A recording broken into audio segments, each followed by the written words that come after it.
2022 का जो पेपर था वो it was a shock. PYQs के से बहुत ज़्यादा लाइक क्वेश्चन का पैटर्न ही बदल गया था. But I think that is the nature of this examination. You have to be ready for unpredictability. So now only if you want to prepare separately for prelims, what you will do, you will read only facts, right? You want to only familiarize with, superficially with everything. So you will lack the depth. So the foundation will be weak. No idea about UPSC or had never appeared an exam, but now they want to attempt out this prelims.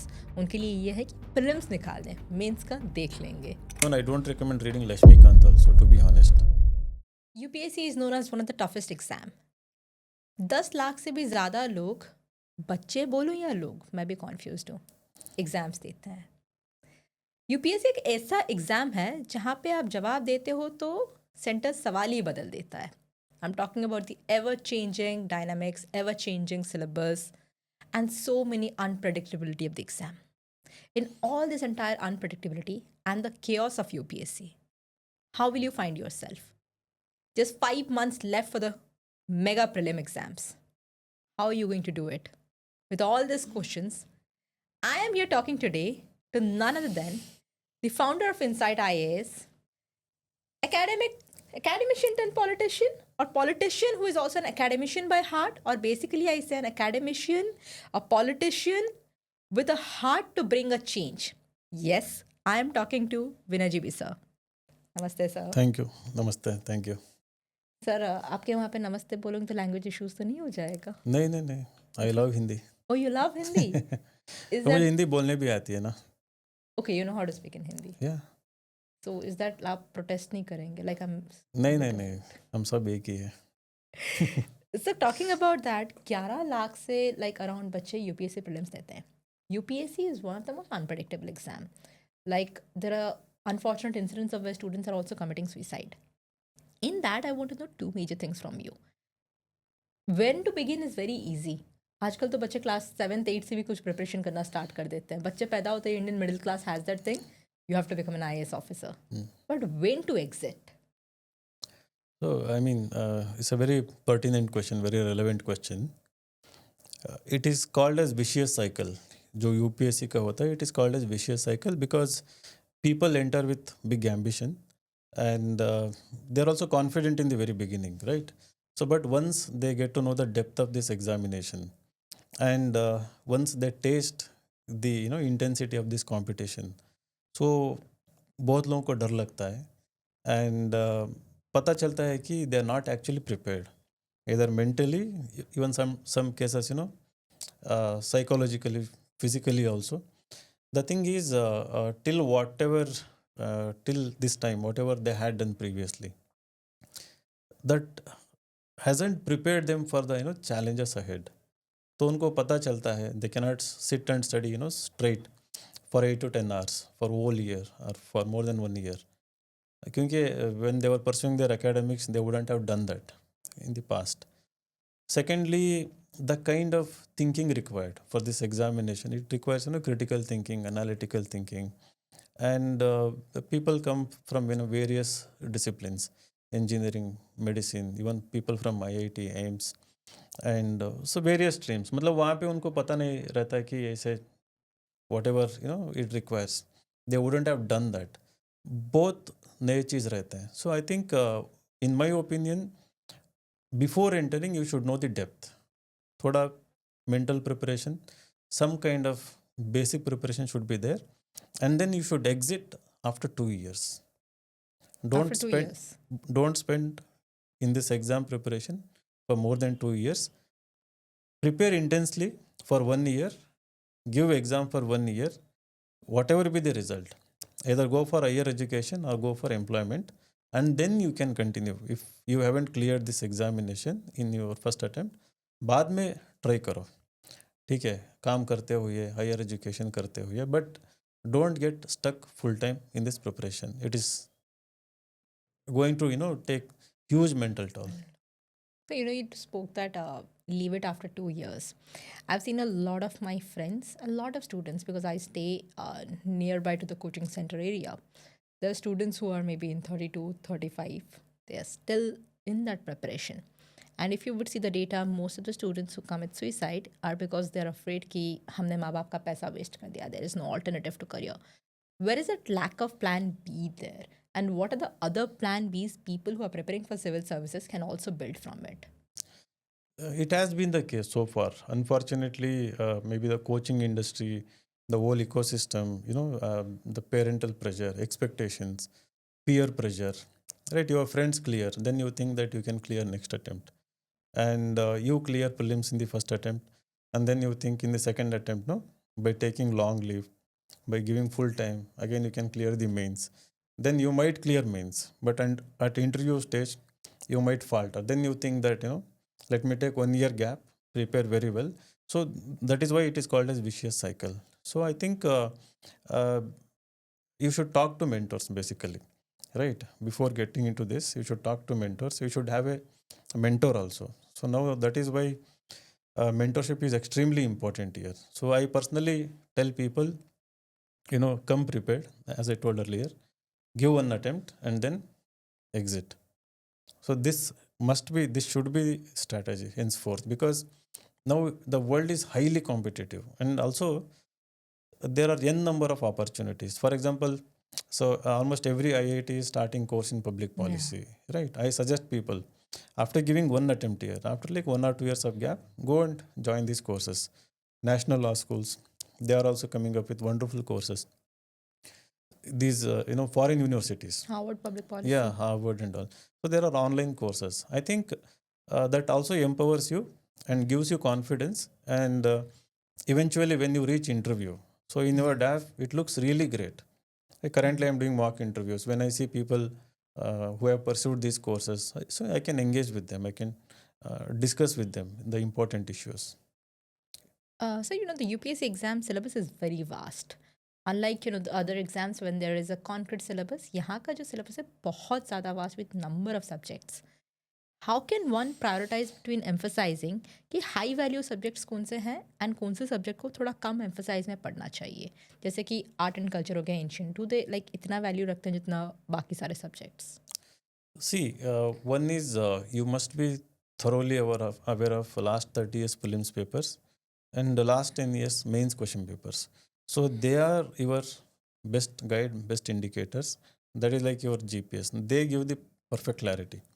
So what people do is that they kind of superficially see them. They don't analyze them. They don't go through in depth. So you have to identify the topics from those areas first. And secondly, the way UPSC thinks is that they don't randomly ask the question, right? So any question that comes in next year exam is mostly important from the perspective of its social importance, economic importance, cultural importance. So those kind of topics have implication for the humanity, right? So they want to test your depth of understanding about these issues, which have implications tomorrow for you as an administrator, today for the whole of society, whole of the country, whole of the world.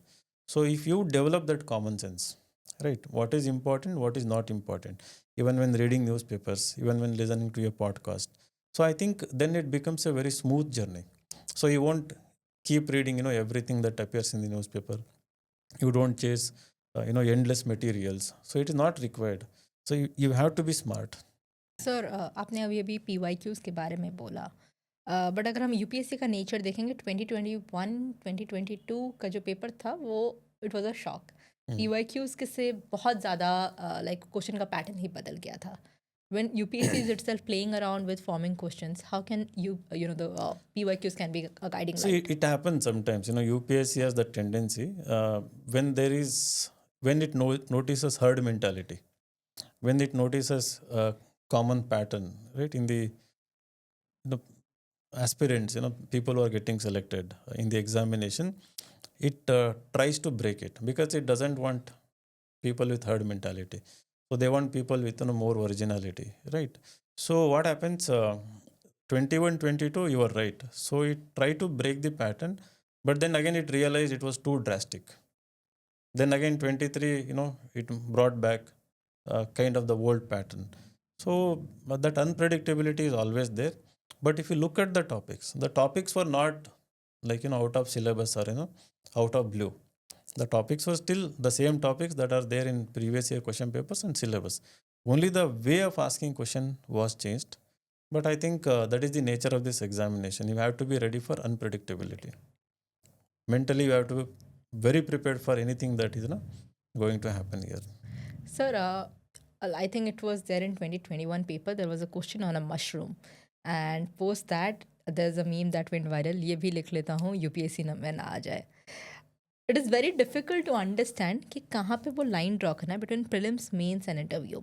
Like mostly people, some of the people, they combine the prelims and mains together and study. Some prefer to study prelims separately and mains separately क्योंकि factual and उसमें difference हो जाता है. How to go about it? Again, I see, it started in Delhi. Delhi has this culture. Coaching institutions wanted separate course of prelims. So started telling people, पहले prelims prepare करो. Right. And then they came up with mains separate करो. ठीक है. I think this is not the way. See, it is kind of a continuous journey. This UPSC wala. It is basically should be driven, through inquisitiveness, curiosity, hunger for learning, new things, especially the things happening around us. So it is an integrated preparation. There is no separate preparation for prelims. There is no separate preparation for mains or even interview. Everything should be a part of your daily routine, right? So if you see the mains question papers, right? So they expect you to have in-depth understanding, treating one topic with different dimensions, right? And they usually cover all the topics that are important for prelims when you cover mains, right? And then in the interview also, it is more about going into further depth of the topic, right? Here your opinion, here your analytical ability, that is also tested. So when you read a topic, read to understand, right? Understand it to apply it, right? Tomorrow as an administrator or as a generally as an educated person, how you think about the issue. So you have to apply the knowledge. So if you read from that perspective, then when you are applying, more of answer writing, more of solving these papers, and more of mock examinations. So if you couple, if you integrate everything on a regular basis, everything is done. So now only if you want to prepare separately for prelims, what you will do, you will read only facts, right? You want to only familiarize with superficially with everything. So you will lack the depth. So the foundation will be weak, right? And then you go to mains, you are good with facts. Suddenly you have to spend again double the amount of time there to make notes and then to write answers. So I think that is not the way forward. It should be integrated. Sir, when we talk about being integrated, and you rightly spoke that coaching centers have began this trend of separating the prelims and mains. One major question comes: how far coaching is essential? Secondly, can because the recent ORN case and whatever happened, students, the livelihood, they're living in the matchbox size houses, and the safety concerns are also being raised among parents. Can online coaching take the space of the entire physical coaching? See, ideally, coaching is not required, and those who want to become IAS should not go for coaching, right? Okay. So that is my very clear answer. So you might wonder, okay, you have your own coaching institution. Exactly. There is a demand, right? So, but after 10 years, now I think it is, we completed 11th year just, 2-3 days ago. So what I've understood is that, because our education system is screwed up, right? So it doesn't cultivate, this ability to think critically, analytically. So that is why these coaching institutions exist basically, because from elementary to higher education, the entire education, barring few universities, few colleges, the students are not ready for the world, right? They cannot think, they cannot write. Even the basic essay also they cannot write, right? Even those who are coming from humanities background, some of them even can't read also properly. So this is the situation. So what happens, you have aspiration, right? You want to get trained, you want to learn in one go everything. So the coaching industry is mushroomed. So if you start, let us say from age 10 or 11, if you start reading newspapers out of interest, not for the examination. So if you start reading books, any books, fiction, non-fiction, and then you move towards reading more of non-fiction, understanding the issues, through different authors' perspectives by reading books. And if you develop that as a strong interest, and during graduation, if you start diary writing, maybe blogging, so if you do these things, you don't need coaching, right? If you don't do any of these things, no reading of newspapers, 99% of the people who enter coaching, they come without any kind of newspaper reading. They would have never read any newspaper, even if they have read only sports section or cinema entertainment, but not the editorial, the yeah. issues, right? No, they will not have keen interest in the issues that are happening around them. So this is the tragedy. So what happens? Coaching thrives. So now coming to your question, whether it is online or offline, so I think offline, if you want to be disciplined. Now what happens till graduation? You are studying for the graduation. You know that there is a certificate going to be issued, and you know that compulsory attendance, right, to attend the class. So even if you're not disciplined, there are rules, right? There is some kind of compulsion, so you go because of the fear of losing marks in intern, something like that. So here in coaching, it doesn't happen. You have to be voluntarily motivated, motivated from inside. So to maintain the discipline, for more than 1 week is extremely difficult. You have to wake up, you have to make your routine, you have to study. Nobody is forcing you here. Everything you have to do voluntarily, right? So those who want to do online, you should have extremely good self-discipline, right? If you want to do from wherever you are. So that is why people come to offline center. They have a peer group. So there are people coming to class. There are mentors to motivate them, to push them, to talk to them. So I think it depends on you. So if you're disciplined, so you study from wherever you are, because knowledge is available through online sources. So if you need motivation, if you need some kind of pushing, you come to offline. But you just told that, somewhere I picked it up, it is because of people who don't study. That is the reason your coaching center thrives. But you yourself own a coaching center. No, I had tweeted that because of poor education system, we exist. No, So is it politician Vinay GB sir speaking, or the entrepreneur? I don't think an entrepreneur would say that. No, I'm not entrepreneur. I never considered myself. I chased excellence. जो भी आना था आ गया. Enjoying life. But somewhere or other, you are an entrepreneur. Academician turn on. I don't think. है लेकिन but to be honest, I'm not just saying for the sake of saying. पैसे के लिए कभी कुछ नहीं किया मैंने लाइफ में. I wouldn't name one of the leading coaching center in not the leading has begun in Delhi. I refused to do a podcast with them because they wanted to do a paid podcast, and I have personally never been a fan of that person. Initially, I really liked how she used to conduct herself, and then I saw her transformation from this to this. I'm like, I lost my respect there, and it's very unusual for me to hear an entrepreneur saying that it's because of the lack of No, that is the reality. Honestly, see, if the schools and their teachers motivated, because I come from Navodaya school, right? Yeah. So we used to read papers, the Hindu, The Hindu, yeah, since 8th standard only. And our teachers encouraged us to think out of the box.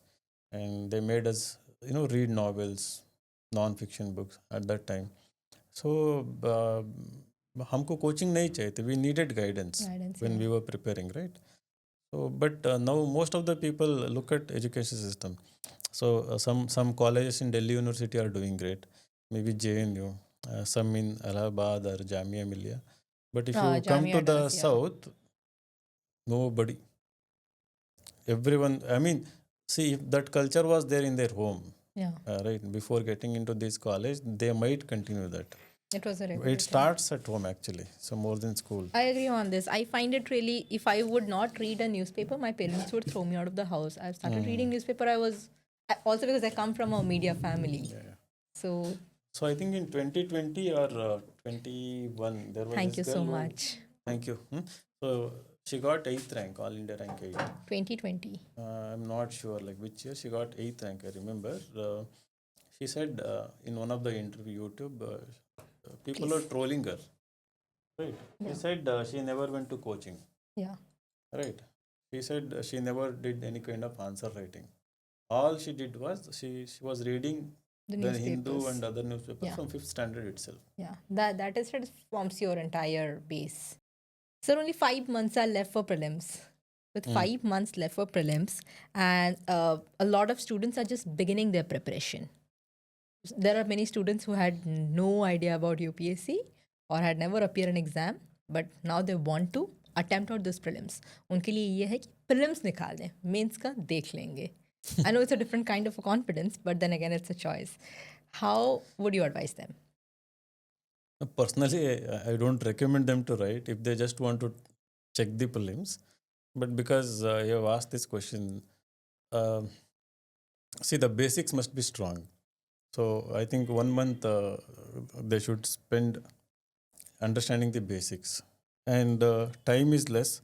So that is why my suggestion is that they should do reverse engineering. Right, you take 30 years previous year question papers. So most of them are segregated. Right, even we released our own insights question bank recently. You can check whichever good you can buy. So polity questions, for example, so you can do the reverse engineering. It is segregated chapter wise. So you read, you try to, I mean, reading means you don't have to solve the question paper. You read the questions, understand what UPSC is asking, like past 30 years, with respect to polity, and then you read the basic textbook NCERT. And I think I don't recommend reading Lakshmi Kant also, to be honest, for prelims. So NCERT polity textbooks 11th and 12th, plus whatever is there in last 30 year previous year question papers. That is more than sufficient actually. Right. And another standard test series after this. Any standard test series from any standard institution, some around 40 to 50 question papers, full length. So you have to rely on only these three sources: previous year question paper, one test series, and basic NCERT textbooks, and whatever questions that are there in the NCERT textbooks. So prelims ke liye, this is sufficient. So you don't chase too many test series, too many textbooks, right? So you just told that for prelims, like not to go for Lakshmi Kant, and Lakshmi Kant is known as the major textbook for polity. How would you say them not to go for Lakshmi Kant? See, what people do is that they directly go to Lakshmi Kant, right? That book is kind of compendium. It is just the collection of facts. There may be a bit of analysis here and there, but by ignoring basics, your primary source must be the basic textbook. Understand the concepts. It is beautifully given in the NCERT textbooks, both 11th and 12th. So once you understand, the philosophy of the polity, constitution, and all the important concepts. So I think then comes the application of that part using common sense. So last 30 year question papers will show you how it is applied, to what extent it is applied, right? So there, if you take the question back, so extra content will also be given, right? Now what happens, you read Lakshmi Kant end to end. For example, I'll tell you, in Indian polity, the majority of the question, last 30 years, nearly 74 questions have come only from the parliament chapter, right? Next highest from the judiciary chapter. So now you read end to end, entire Lakshmi Kant, right? Without realizing that, most important chapters are, there within the parliament, big chapter. So what happens, you try to give equal importance to each and every page in the Lakshmi Kant, right? So you are losing here, right? So instead, you need to know everything that is there in the NCERT, end to end, like the most important topics. So, but give excess importance to these chapters based on the previous year papers. So then out of 10 questions in the exam, at least minimum 6 to 7 questions you will get right. Now you are trying to get all 10 right, they end up getting 3, 4 right. So basically, like there's this major thing that a lot of students face that हम 10 से 10 सवाल करके आएंगे. Like I remember talking to someone who told me that Namisha, if you ever prepare for civil service, don't put emphasize कि मैं 3 question art and culture से या ancient से आ रहे हैं, तो मैं उस 3 क्वेश्चंस के लिए पूरा का पूरा किताब पढ़ूंगी. So It's a wrong strategy. That's a wrong strategy. How to go about it then? Previous year question papers. PYQs. First, perfect. Be very perfect with them. See, every question will have, some 3 options, 4 options. In some cases, 7 options will be there, within the question. So be perfect with them, dig them deeper, understand those concepts, right? So that is the right way forward for prelims. This is more of an interactive segment that we had. Hmm. And in this, we had asked out students to send in their questions for Vinay GB sir. Acha, nice. And one of the major questions that a lot of students have sent in is, sir, what are the 3 tips you would give for prelims, for us to crack prelims? I'll keep repeating the same. PYQs. One, PYQ, be perfect with PYQ. Second, be perfect with NCERT textbooks. Right. Third, practice a lot. Practice a lot. Like, for example, if it is Indian polity, I recommend you do minimum 1000 questions on them. I usually recommend 2000. The time is less. At least 1000 questions. 1,000 Similarly, like questions, right? geography around 1000, history, modern history, and then economy, polity, geography, modern history, environment. These 5 are the most important. Science and tech? Then this is SNT, right? And then you can go for ancient medieval history, art and culture. Art and culture, the questions are more of predictable, the topics. Current Every year, affairs. every year there is question on Buddhism, Jainism, mostly Buddhism related. One or two architecture. So one or two UNESCO. places of historical importance, right? Civilization, right? So you just go through 30-year papers. You will know next year what they are going to ask. At the topic you will know. So how to focus on current affairs? Because current affairs is very vast. There are like n number of questions on that, and I don't think people want to know what happened. Like I mean, with all due respect, I don't think UPSC would ask about what happened with Saif Ali Khan or something. How do people cover out the current affairs? Where to be selective about it? So all the current affairs related to the syllabus, that is primary importance. So in the syllabus, if for example the Buddhism I just mentioned, anything related to Buddhism that has taken place last 2 years, so that is extremely important, right? Now recently Tamil Nadu government has announced $1 million prize for anyone who deciphers Indus Valley script, right? So now the editorials have appeared on Indus Valley civilization about different theories about different races that came there, and from there the people then civilization, it might have moved to the south. They were proto Dravidian, something like this. So various theories are there, right?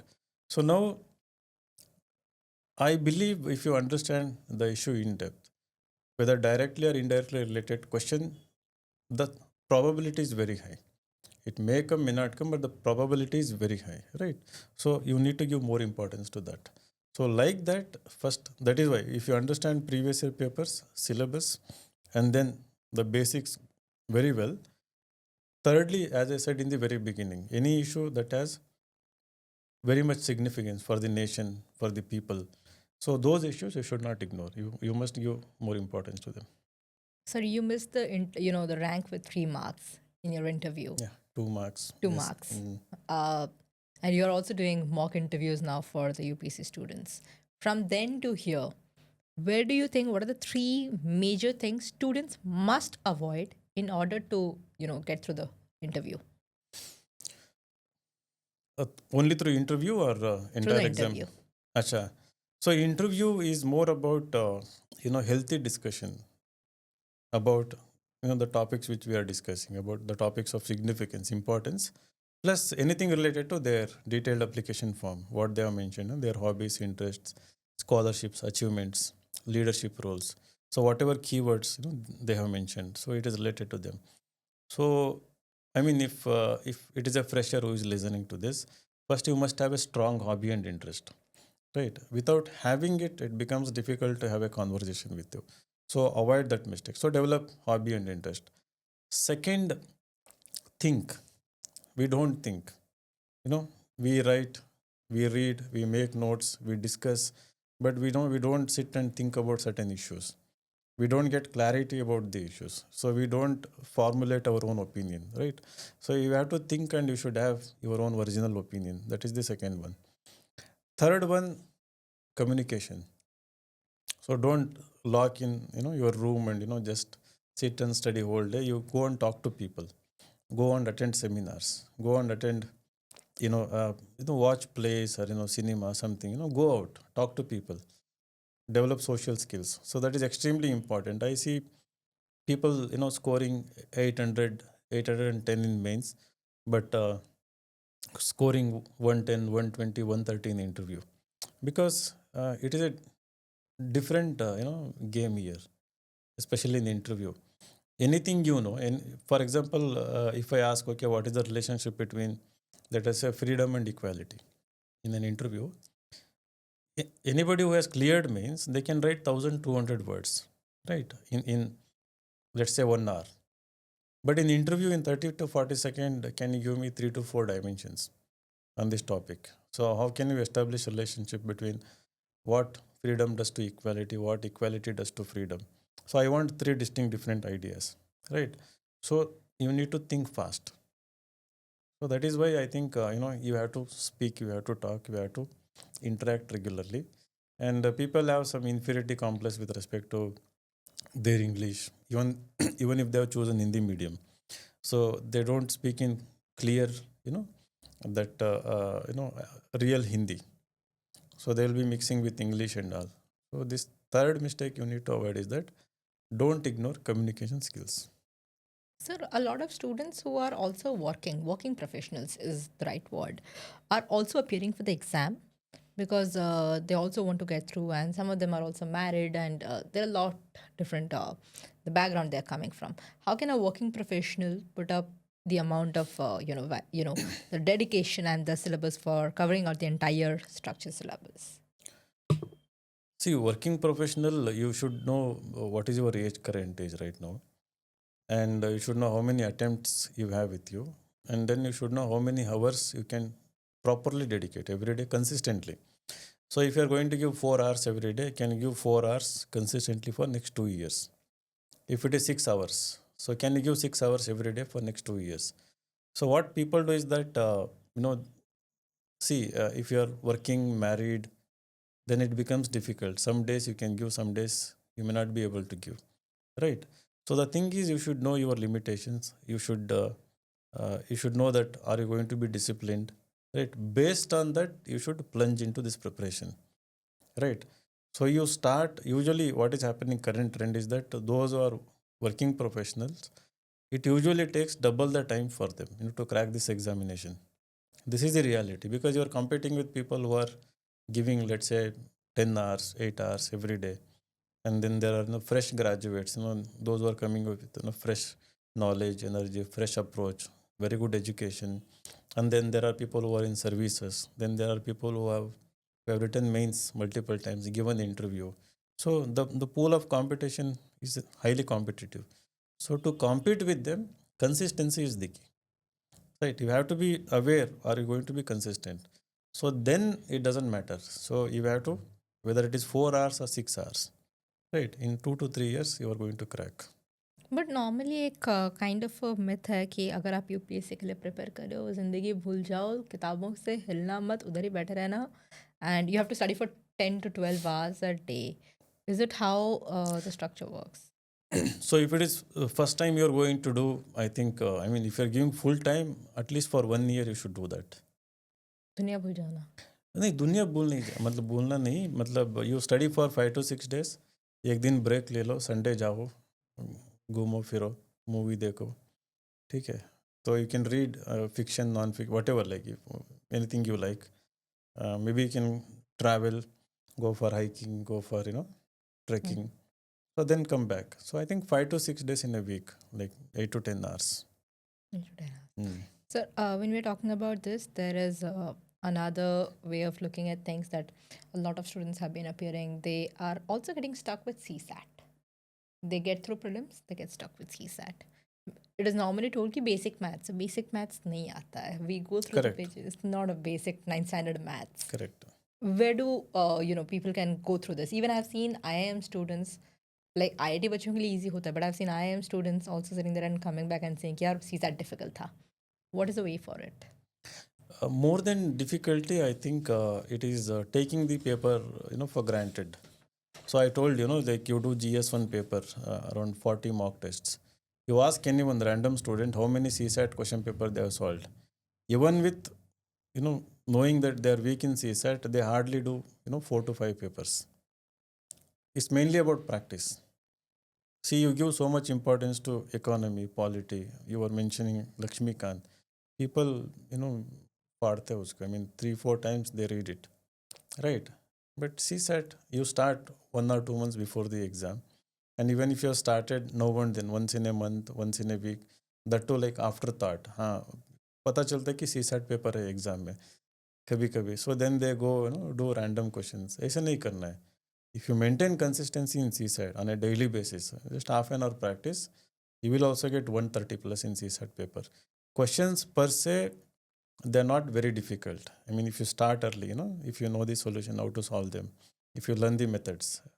But people suddenly, even IIM student, suddenly they go to the exam thinking that I'm smart, I was, cracked CAT Cat. exam and, GMAT, whatever it is. So, time management नहीं होती वहाँ पे. Some questions will be more lengthy, right? Some questions are unexpected. So it's mainly mismanagement rather than their own, aptitude. So I'll take a turn from talking from an entrepreneur and academician to a politician now. Who is more powerful, an IAS officer or a politician? In India, politician is more powerful. Then why would you ask students to go appear for civil services? No, in fact, I'm asking them to get into politics. They should have the courage to take the risk. Nobody, I mean, I won't say nobody, very few people have, that courage to take the risk. So I took a very big risk, when I'm in a very comfortable position. I felt I can leave a very big impact, by entering politics. So I had a clarity and I plunged. I took my chance and I will take it again. I'll take it again, even 100 more times.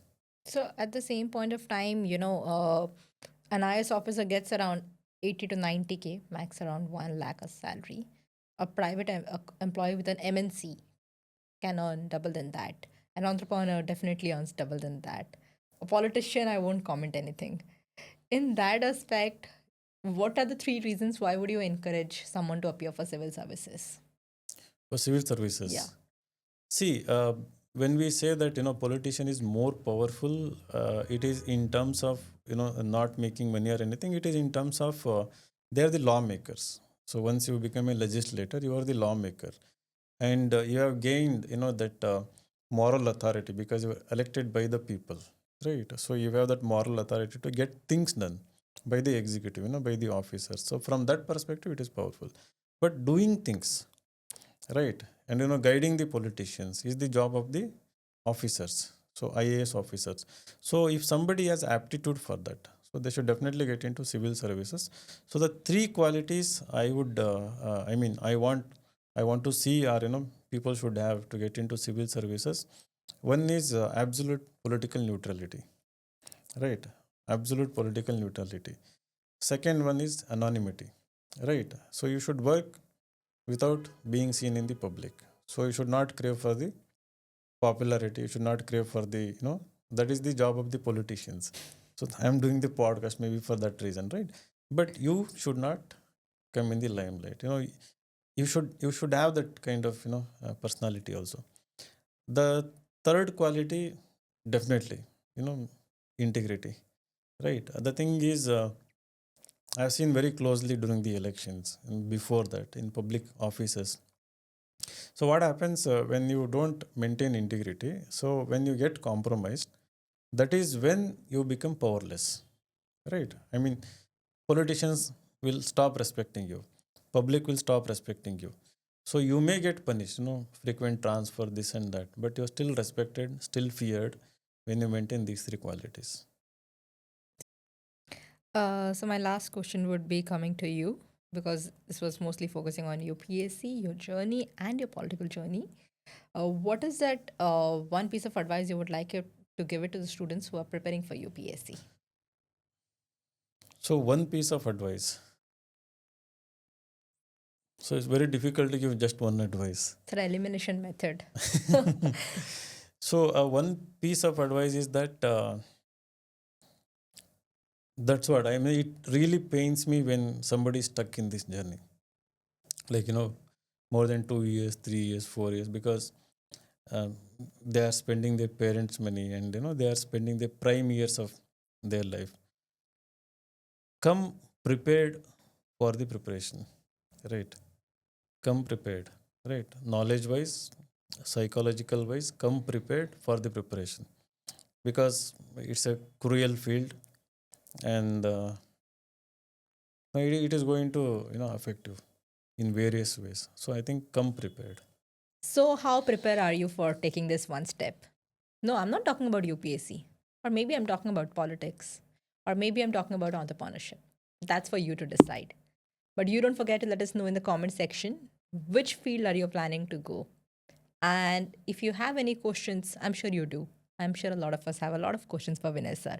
If you do, please don't forget to tag him in the comment section and ask him your questions. We are looking forward to take it ahead with you, from you to sir. And I'm sure as a politician, he wouldn't mind giving you freebies answer. Until then, keep watching Desi Dialogues with Naimisha. Take care. Good night.